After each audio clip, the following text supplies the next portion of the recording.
আসসালামু আলাইকুম। গ্রামারের আরেকটি গুরুত্বপূর্ণ টপিক পজিটিভ নিয়ে আলোচনা করছি।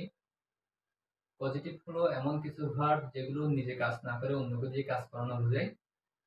অর্থাৎ আমি যদি একদম সহজ একটা উদাহরণ দিই, আমরা যখন চুল কাটতে যাই আমরা কিন্তু আমাদের চুল নিজে কাটি না, আমরা নাপিত দিয়ে কাটাই।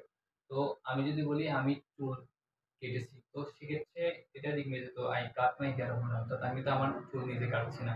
তো আমি কাউকে দিয়ে এটা কাটাচ্ছি। তার মানে হচ্ছে I got my hair cut। তো এক্ষেত্রে যে আমরা যে ভাবটা বা আমরা যে কাজটা নিজে না করে অন্যকে দিয়ে করালাম, তো সেক্ষেত্রে সেটাকে বলা হয় পজিটিভ। তো পজিটিভের বিশেষ কিছু ভার্ব আছে যেগুলো মূলত পজিটিভ হিসেবে আমরা ধরে নিই। যেমন গেট, হ্যাভ, এগুলো আছে মেড, তারপর লেট, হেল্প, এগুলোকে আমরা মূলত পজিটিভ ভার্ব বলি। তো এখানের মধ্যে আমাদের পজিটিভ রুলস গুলো মাথায় রাখতে হবে। পজিটিভের রুলসটা মূলত দুই ভাবে হয়ে থাকে। প্রথমত হলো বস্তুর ক্ষেত্রে এক ধরনের রুলস হয় এবং পার্সনের ক্ষেত্রেও এক ধরনের রুলস হয়। বস্তুর ক্ষেত্রে রুলস গুলো সবসময় ভার্বটা হয় V3, আর পার্সনের ক্ষেত্রে রুলস গুলোর ক্ষেত্রে কয়েকটার ক্ষেত্রে হয় ভার্বের প্রেজেন্ট ফর্ম, আর কয়েকটার ক্ষেত্রে হয় টু প্লাস বেস ফর্ম অর্থাৎ ইনফিনিটিভ।